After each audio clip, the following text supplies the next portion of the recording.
Nós achamos que temos que tratar todo mundo da mesma maneira, e eu aprendi uma coisa na vida: quem começa achando que todo mundo é bom, termina achando que todo mundo é mau.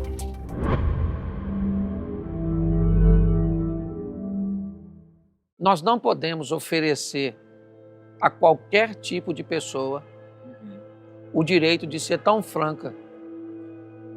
Eu acho que o que vale é uma seleção. Você não pode receber o conselho de um tolo, nem negligenciar o conselho de um sábio. Porque preste atenção, é muito fácil. Agora me permite entrar um pouquinho no âmbito familiar.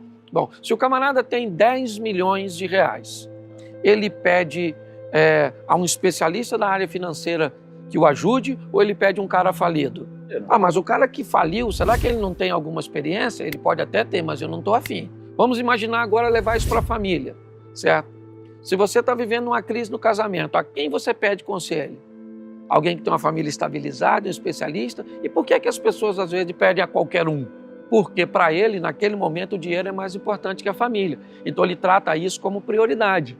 Então a questão é a seguinte: eu preciso fazer uma leitura de quem vai ser meu conselheiro. Conselheiro você não acha na esquina, certo? Você tem um sócio, beleza, você pode ter. Aliás, eu acho muito importante, porque, como eu disse, ele vai trazer para você alguma virtude que você é um pouco fraco. Mas como fazer para conviver com ele de uma forma sadia? Aí nós vamos voltar lá atrás e dizer, vamos comer com ele um saquinho de sal. Vamos ver se ele é tolo, se ele é sábio, certo? Como é que ele gerencia suas emoções. E baseado nisso, eu transporto esse camarada. É mais ou menos assim. Eu acho que eu já falei isso contigo. É como se aqui fosse Saturno e você tivesse anéis ao redor. E cada anel representa um nível de proximidade do seu núcleo. E todas as vezes que alguém chega, tem que chegar lá fora. E à medida que ele vai se apresentando para você, você vai promovendo ele para perto de suas intimidades, para perto de seus negócios, para perto da sua família. O grande problema é que ele pode até ser promovido pela indicação de um bom amigo que você já sabe que é criterioso. Você tem 10 níveis, se ele vem bem indicado, você traz para o nível 7.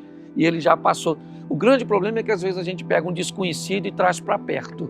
E aí nós começamos a ter desilusões e podemos chegar à conclusão que as nossas ideias realmente são muito melhores do que o conselho dos outros, porque às vezes nos decepcionamos com um tolo que empoderamos na nossa vida. Jesus tinha 12 discípulos. Dos 12, ele vivia mais perto de 4. Dos 4, ele vivia mais perto de 2. Dos 2, ele se relacionava mais íntimo com 1. Ele tinha, além dos 12, mais 70, que ficava um pouco mais distante, e vamos já colocá-lo ele lá na multidão. Então Jesus estabelecia níveis de relacionamento, porque isso é sadio. Inevitavelmente, você precisa fazer essa seleção. Então, por mais desconfortável que nós ficamos por uma tradição que acaba misturando a religiosidade com os relacionamentos, nós achamos que temos que tratar todo mundo da mesma maneira, e eu aprendi uma coisa na vida: quem começa achando que todo mundo é bom, termina achando que todo mundo é mau. Nós falamos de comunicação, a primeira coisa que nós temos que entender é que nós temos um emissor, ok? Eu costumo dizer que para a comunicação funcionar bem, ela precisa ser simples, relevante e de fácil propagação. Todas as vezes que você consegue transmitir para alguém algo simples, a mente dela se interessa. Relevante, se interessa mais ainda. Se ela puder reproduzir, então a base é essa. Se você usa esses 3 elementos, isso vai funcionar. Então vamos imaginar que você fosse o emissor, certo? E você quer falar comigo, eu sou o receptor. Você tem a mensagem. E você precisa fazer com que a mensagem chegue até a mim. Então vamos lá, o que Jesus fazia? Ele entendia muito das pessoas que ele ia falar. Então se ele ia para a beira do mar, ele usava a linguagem do pescador, a rede lançada ao mar. Então com quem você vai falar? O que você vende, o que você entrega? Eu estou falando com o quê? Com alguém que quer comprar algo de mim? Então, beleza. Alguém que vai ter que lidar com o meu serviço é outra coisa. Alguém que vai ter que lidar com a minha credibilidade porque vai investir naquilo. Então, quem é o meu ouvinte? Eu preciso, antes de começar a falar, fazer uma leitura de quem é que vai me ouvir, para que eu possa usar os elementos certos para que a atenção dessa pessoa esteja voltada para aquilo que eu estou expondo. Aí eu preciso entender que tipo de ruídos podem estar entre eu e essa pessoa. Durante aquilo que eu estou dizendo, o que ela pode estar pensando? Será que ela está pensando em mim? Então eu tenho que olhar para quem eu falo e fazer a leitura.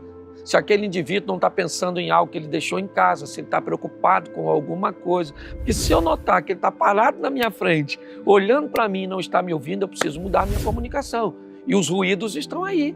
Eu preciso lidar com resíduos que vão além dos ruídos, aquilo que foi deixado nessa pessoa por uma má impressão em torno do assunto que eu quero tratar com ela, que fez com que ela perdesse a credibilidade no serviço que eu presto, no produto que eu entrego, no investimento que eu me proponho, certo? Então, tudo isso, na comunicação, eu preciso entender que ela pode ser horizontal quando eu me comunico com gente no mesmo nível que eu. E ela pode ser vertical quando eu preciso me comunicar com alguém que está abaixo de mim ou acima de mim.